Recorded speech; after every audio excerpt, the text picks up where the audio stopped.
Hello. आज हम देखेंगे मोहर Coulomb theory of shear strength. Last class में हमने देखा था कि शियर स्ट्रेंथ क्या होता है और शियर स्ट्रेंथ जो होता है वो किन किन चीज़ों पे डिपेंड करता है वो देख लिए थे। और जो सॉइल है, सॉइल का जो शियर स्ट्रेंथ है वो किन पैरामीटर पे, कौन कौन से पैरामीटर्स हैं जो शियर स्ट्रेंथ को अफेक्ट करता है। तो इसमें बेसिकली हमने दो चीज़ देखा था। जो शियर स्ट्रेंथ ऑफ सॉइल है, शियर स्ट्रेंथ ऑफ सॉइल में बेसिकली जो शियर स्ट्रेंथ होता है वो दो चीज़ों की वजह से होता था। एक होता था कोहेजन और एक होता था हमारा एंगल ऑफ इंटरनल फ्रिक्शन। अब ये दोनों चीज़ डिपेंड करता था, ये कोहेजन और एंगल ऑफ इंटरनल फ्रिक्शन, ये दोनों डिपेंड करता था सॉइल के पार्टिकल साइज़ पे। अगर सॉइल का पार्टिकल साइज़ बड़ा है तो वहाँ पे क्या होगा, एंगल ऑफ इंटरनल फ्रिक्शन होगा। क्योंकि साइज़ बड़ा होगा तो इसे साइज़ अगर बड़ा होगा सॉइल पार्टिकल का तो यहाँ पे सरफेस एरिया है वो काफ़ी ज़्यादा मिलेगा। इसलिए वहाँ पे कांटेक्ट एरिया ज़्यादा होगा तो वहाँ पे फ्रिक्शन ज़्यादा होगा। तो इस तरह का स्ट्रेंथ जो आता है वो होता है इंटरनल फ्रिक्शन की वजह से। और एक होता था छोटा पार्टिकल खुद एक चिपचिपा टाइप का होता है और उसमें मतलब खुद के पार्टिकल्स जो एक दूसरे से अटैच्ड रहते हैं, खुद के पार्टिकल जो बहुत छोटे छोटे होते हैं एक दूसरे के साथ अटैच्ड रहते हैं, वो अटैच्ड रहते हैं वो सिर्फ और सिर्फ कोहेजन की वजह से होते हैं।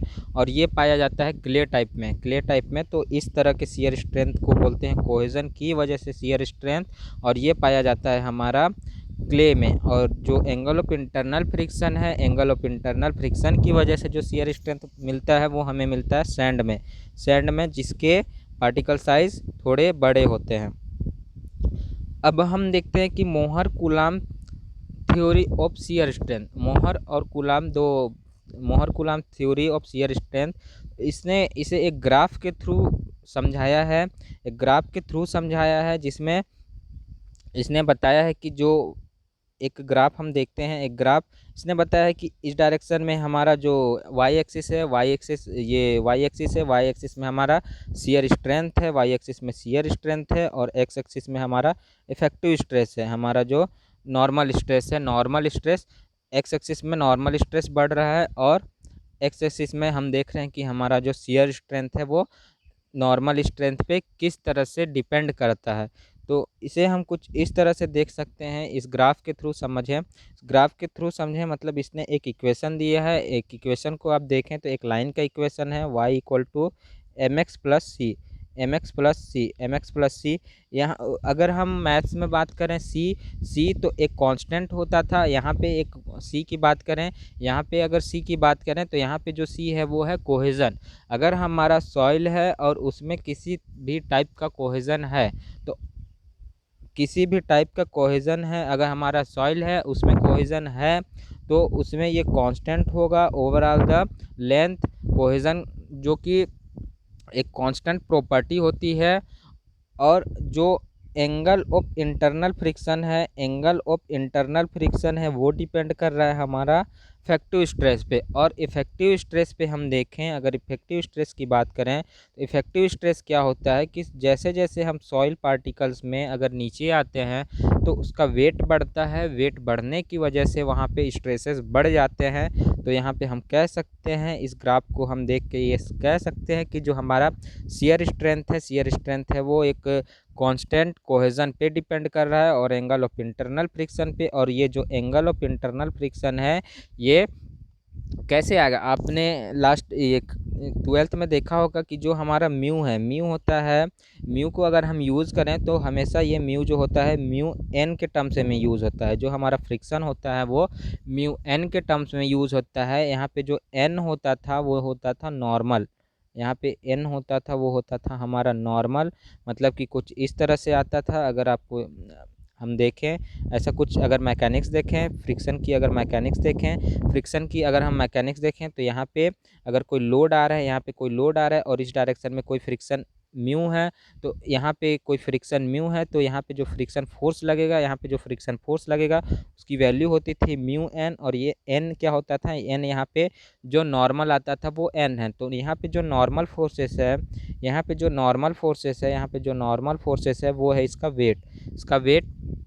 अब इसका वेट जो है वो हो सकता है, अगर सेचुरेटेड कंडीशन में है तो वाटर की वजह से भी होगा, और इसमें जो वेट आ रहा है वो ड्यू टू वाटर भी है और ड्यू टू सॉइल पार्टिकल भी है। तो यहाँ पे जो हम वेट लेते हैं, यहाँ पे टोटल वेट को लेते हैं, यहाँ पे जो टोटल वेट है वो है सॉइल के पार्टिकल का वेट प्लस अगर उसमें वाटर प्रेजेंट है तो वाटर का वेट। तो इस तरह से हमारा मोहर कुलाम्ब थ्योरी शियर स्ट्रेंथ है, मोहर कुलाम्ब थ्योरी शियर स्ट्रेंथ है।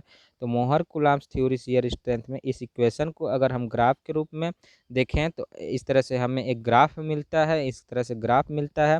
अब इस ग्राफ में जो ये पॉइंट है, ये पॉइंट है, ये पॉइंट है, अगर ये पॉइंट है, ये हमारा जो पॉइंट्स है, यहाँ पे अगर आप बहुत सारे अगर प्रैक्टिकल बेस्ड पे आप ड्रॉ करो, अगर यहाँ पे बहुत सारे प्रैक्टिकल करो बहुत सारे सॉइल सैंपल्स का, तो कुछ इस तरह से हमें ग्राफ मिलेगा और इस ग्राफ के थ्रू हम सॉइल का शियर स्ट्रेंथ निकाल सकते हैं। तो ये है हमारा मोहर कुलाम्ब theory of shear strength.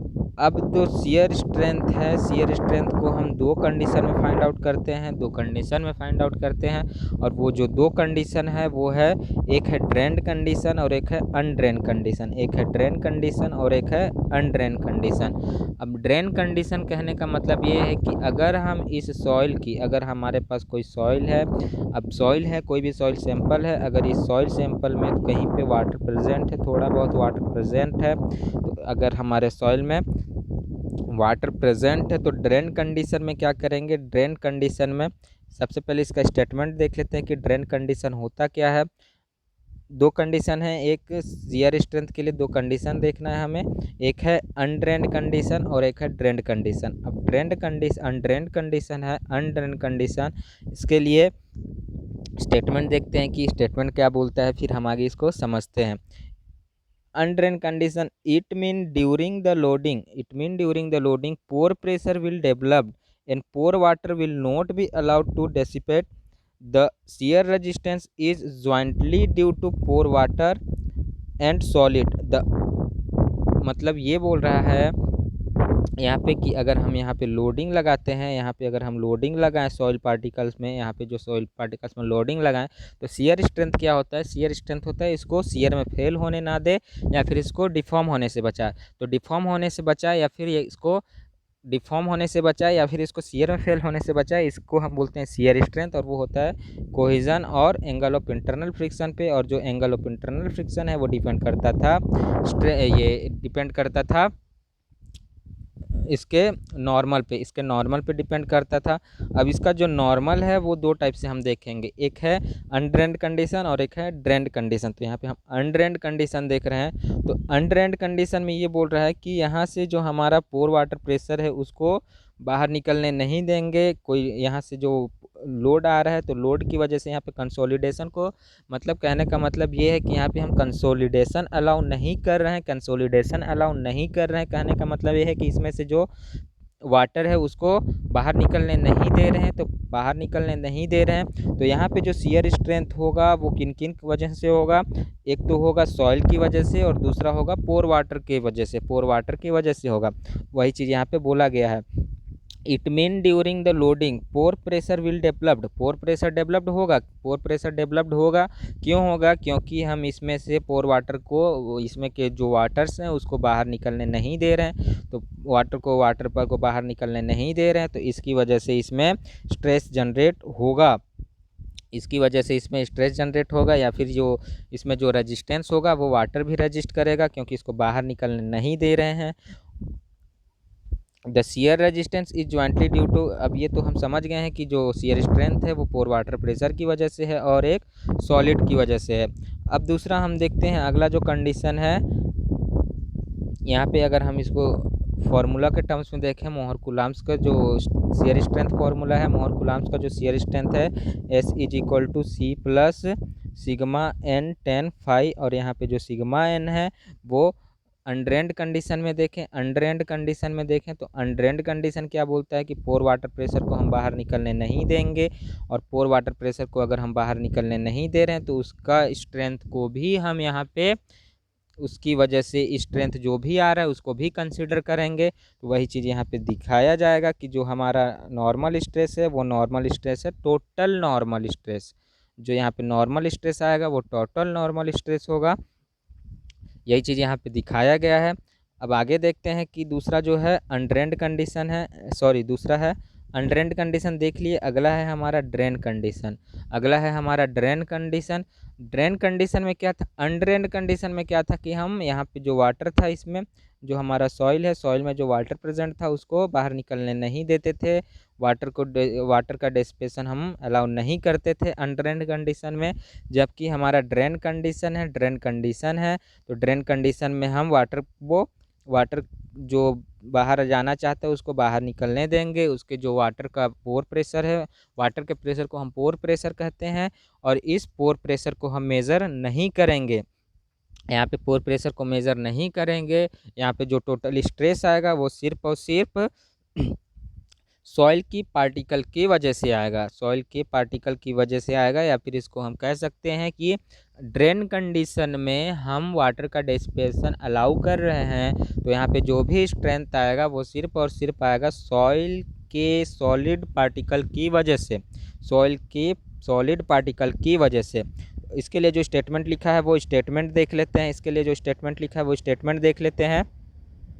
Statement ये है ड्रेन कंडीशन का, इफ़ ड्यूरिंग द टेस्ट, अगर हम सॉइल का टेस्ट कर रहे हैं, शियर स्ट्रेंथ टेस्ट कर रहे हैं, अगर हम सॉइल का शियर स्ट्रेंथ टेस्ट कर रहे हैं तो सॉइल के शियर स्ट्रेंथ टेस्ट करने के टाइम पे क्या करते हैं वो देखना है हमें।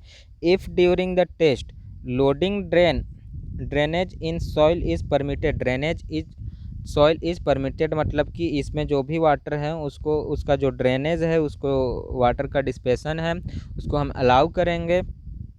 तो अगर हमारा सॉइल है तो सॉइल में से जो वाटर है उसको बाहर निकाल दे रहे हैं, तो यहाँ पे जो पोर प्रेशर होगा जिसको हम लोग म्यू से शो करते हैं उसकी वैल्यू हो जाएगी 0, पोर प्रेशर उसकी वैल्यू हो जाएगी।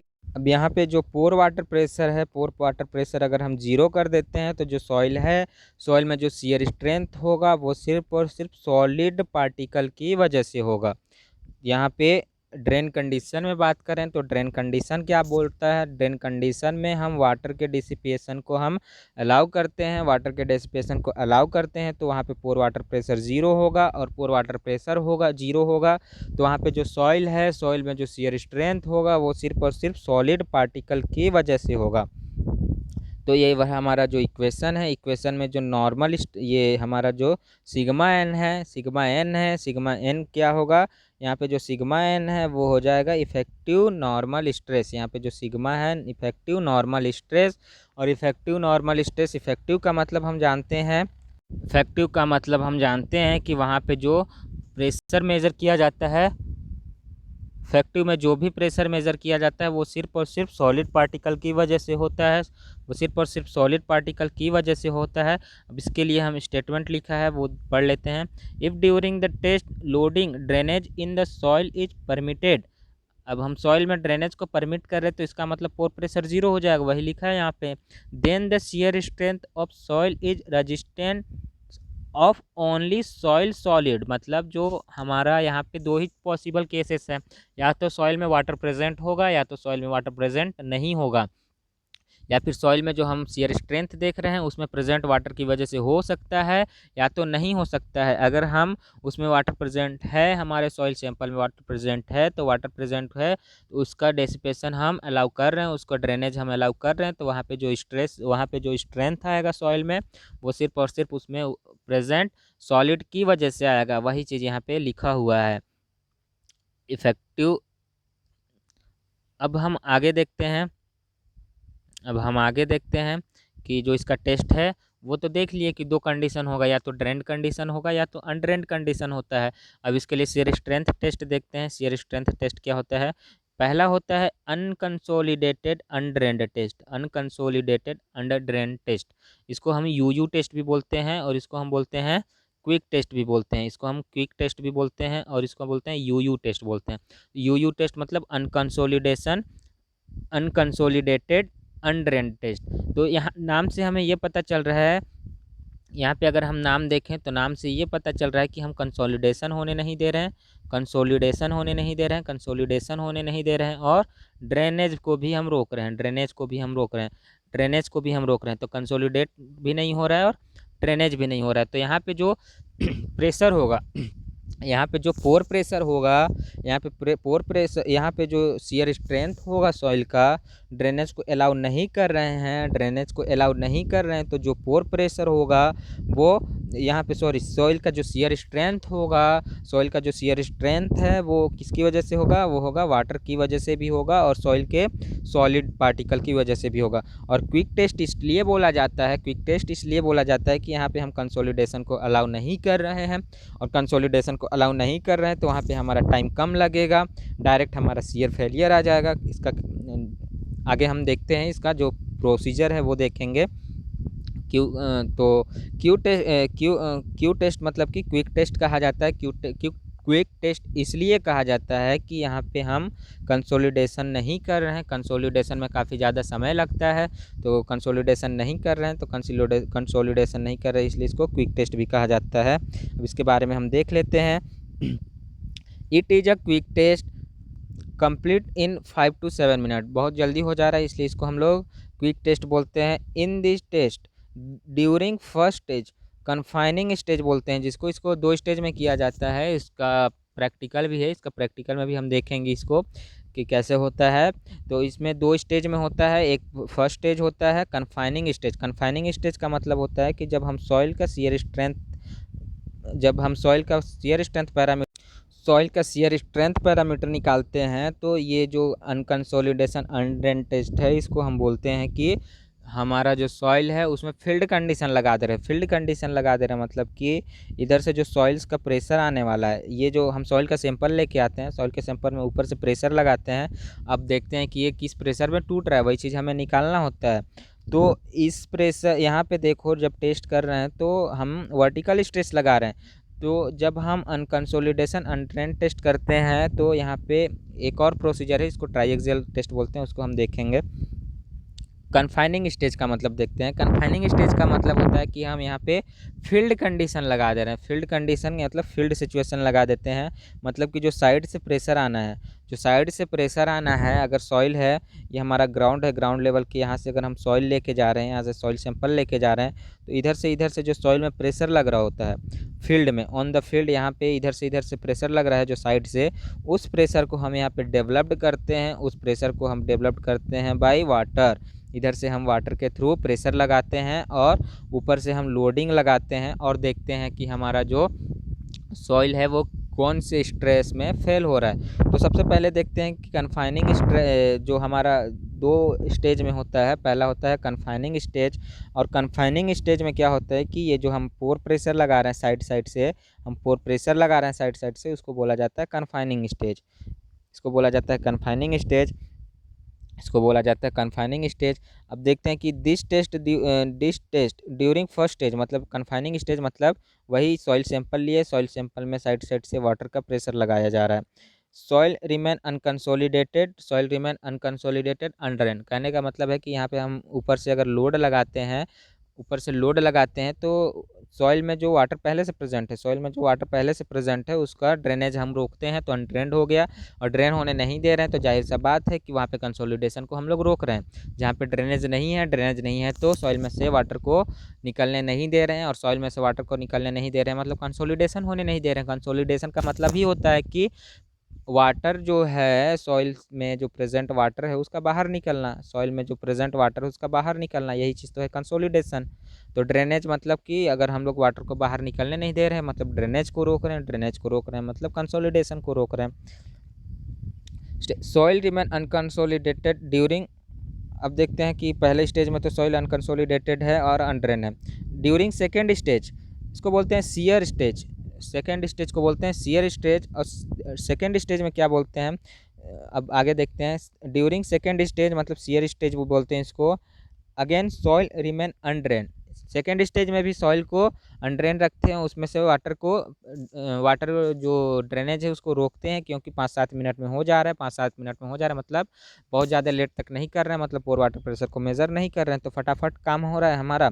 फटाफट काम हो रहा है मतलब कि वहाँ पे हम लोग जो कंसोलिडेशन है, जो ड्रेनेज है, ड्रेनेज का प्रोसेस में टाइम लगता है, वो सबको हम लोग रोक रहे हैं। अब है कि this test is suitable fine undrained shear strength of saturated clay subjected to fast loading rate. Saturated, अब देखो कि अगर हम यहाँ पे कंसोलिडेशन होने नहीं दे रहे, कंसोलिडेशन होने नहीं, ड्रेनेज होने नहीं दे रहे हैं, मतलब कि हमारा जो क्ले है, क्ले का पार्टिकल साइज कम होता है, यहाँ पे कंसोलिडेशन में काफ़ी टाइम लगता है। या फिर अगर हम इसमें से ड्रेनेज परमिट करें तो जो हमारा क्ले है, क्ले जिसका पार्टिकल साइज बहुत छोटा छोटा होता है, इसमें वॉइड्स भी बहुत छोटे हैं, अगर हम इसमें ड्रेनेज अगर कंडीशन लगा दें तो यहाँ पे परमेबिलिटी कम होती है, परमेबिलिटी कम होती है तो परमेबिलिटी कम होती है, इसकी वजह से इसमें से जो वाटर निकलना है वो काफ़ी टाइम से बहुत टाइम लगाएगा। यहाँ से जो वाटर है, वाटर ड्रेन होने में काफ़ी टाइम लगाएगा, इसलिए हम यहाँ पे टाइम वगैरह कुछ भी नहीं दे रहे हैं। मतलब जो टेस्ट किया जा रहा है वो किसके ऊपर है, वो क्ले के ऊपर है, क्ले के ऊपर है। अब देखते हैं कि इसका जो रिज़ल्ट आता है, इसका जो रिज़ल्ट है कंसोलिडेटेड अनड्रेन टेस्ट। अब अगला देखते हैं कि अगला जो टेस्ट है consolidated undrained test. Consolidated undrained test है, कहने का मतलब है एक हमारा जो बॉक्स होता है, एक बॉक्स होता है, इसमें साइड साइड से वाटर प्रेशर लग रहा है, इसमें साइड साइड से वाटर प्रेशर लग रहा है, इसमें साइड साइड से वाटर प्रेशर लग रहा है। अब यहाँ से हम लोग इसमें से जो ड्रेनेज है, यहाँ से जो वाटर निकलना है वो यहाँ से एक नली लगा रहता है, उसमें से वाटर को ड्रेन को परमिट करते हैं। तो जो अगला है यहाँ पे कंसोलिडेशन को परमिट कर रहे हैं, मतलब इस सॉइल है, ये जो सॉइल है, जो सॉइल का सैंपल है, इस सैंपल से वाटर को बाहर जाने दे रहे हैं। इस सॉइल सैंपल है, सॉइल सैंपल से वाटर को बाहर जाने दे रहे हैं, बट ये सॉइल सैंपल जिस जार में रखा हुआ है, ये जो सॉइल सैंपल जिस जार में रखा हुआ है, जिस जार में हम इस सॉइल सैंपल को रख के टेस्ट कर रहे हैं, वहाँ से हम वाटर को निकलने नहीं दे रहे हैं, मतलब कि वाटर कम नहीं हो रहा है, वाटर कम नहीं हो रहा है, यहाँ पे ड्रेन कंडीशन नहीं दिया जा रहा है। इसको बोला जाता है कंसोलिडेटेड अनड्रेन टेस्ट, शॉर्ट में बोला जाता है CU टेस्ट। अब आगे इसके लिए स्टेटमेंट जो लिखा है उसको देख लेते हैं। In this test drainage are open is first stage, hence during confining pressure consolidated complete, but during shear stage drainage valve are close, मतलब ये ड्रेनेज वाल्व है, इसको क्लोज ही रखा जाता है, यही चीज़ कहा जा रहा है। और जो हमारा पहला स्टेज है, पहला स्टेज में यहाँ से कंसोलिडेशन को परमिट कर रहे हैं, कंसोलिडेशन को परमिट कर रहे हैं, मतलब सॉइल में जो प्रेजेंट वाटर है, सॉइल में जो प्रेजेंट वाटर है उसको बाहर निकलने दे रहे हैं। अब आगे है हमारा consolidated drain test. Consolidated drain test है, कंसोलिडेटेड मतलब कंसोलिडेशन भी हो रहा है, ड्रेन भी हो रहा है। तो यहाँ सिंपल सा बात है, हमारा जो सॉइल है सिंपल, इसको जिस जार में रखा हुआ है, इसमें जो वाटर प्रेजेंट है उसको भी बाहर निकलने दिया जा रहा है, और यहाँ पे जो नली लगा हुआ है ड्रेन कंडीशन के लिए, यहाँ पे जो नली लगा हुआ है जो, तो यहाँ से हम वाटर को भी ड्रेन होने दे रहे हैं, यहाँ से भी वाटर को ड्रेन होने दे रहे हैं। मतलब यहाँ पे हम लोग दो चीज़ बोल सकते हैं कि पोर वाटर प्रेशर को हम लोग मेज़र नहीं कर रहे हैं, पोर वाटर प्रेशर को मेज़र नहीं कर रहे हैं, और पोर वाटर प्रेशर को मेज़र नहीं कर रहे हैं, और कंसोलिडेट होने दे रहे हैं, मतलब कि काफ़ी टाइम लगने वाला है। और कंसोलिडेशन हम लोग किस में अलाउ करते हैं, सैंड में हम लोग कंसोलिडेशन अलाउ करते हैं, क्योंकि यहाँ पे कंसोलिडेशन प्रोसेस है वो थोड़ा जल्दी होता है, क्योंकि सैंड का परमेबिलिटी काफ़ी ज़्यादा होता है। तो इस टाइप का जो टेस्ट है उसको हम लोग सैंड में करते हैं। अब इसका जो स्टेटमेंट लिखा है वो देख लेते हैं। In this test drain valve are open in first and second stage both, मतलब कि कन्फाइनिंग स्टेज, और यहाँ से देखो 2 स्टेज में हो रहा है, हमारा जो टेस्ट है वो 2 स्टेज में हो रहा है। 2 स्टेज कौन कौन सा, ये जो हमारा सॉइल सैंपल है, सॉइल सैंपल को एक जार में रखते हैं। अब इस जार में रखने के बाद इधर से हम प्रेशर लगाते हैं। अब जो हमारा पहला स्टेज होता है, यहाँ से हम वाटर प्रेशर देते हैं, वो होता है हमारा पहला स्टेज। और दूसरा स्टेज होता है कि यहाँ से लोडिंग लगाना। तो अनकंसोलिडेटेड ड्रेन टेस्ट में क्या बोला जा रहा है, consolidate in this test drainage valve are open in first and, मतलब कि हम सेल प्रेशर मतलब कन्फाइनिंग प्रेशर मेजर कर रहे हैं, उस टाइम भी हमारा ये खुला है, यहाँ से जो ड्रेनेज है उसको हम लोग अलाउ कर रहे हैं, यहाँ से जो ड्रेन है उसको अलाउ किया जा रहा है पहले स्टेज में भी। और यहाँ से जो प्रेशर लगाया जा रहा है शियर स्ट्रेंथ के लिए उसको बोलते हैं डेविएटर स्ट्रेस, और डेविएटर स्ट्रेस जिस टाइम पे लगाया जा रहा है उस टाइम पे भी हम लोग यहाँ से वाटर जो ड्रेन हो रहा है उसको परमिट परमिट कर रहे हैं, मतलब दोनों कंडीशन में डेविएटर स्ट्रेस लगा रहे हैं उस कंडीशन में भी, और सेल्फ प्रेशर लगा रहे हैं। सेल्फ प्रेशर मतलब कन्फाइनिंग प्रेशर बोलते हैं इसको, जब कन्फाइनिंग प्रेशर लगा रहे हैं उस टाइम में भी हम वाटर के ड्रेनेज को परमिट कर देते हैं। वही चीज़ यहाँ पे लिखा हुआ है।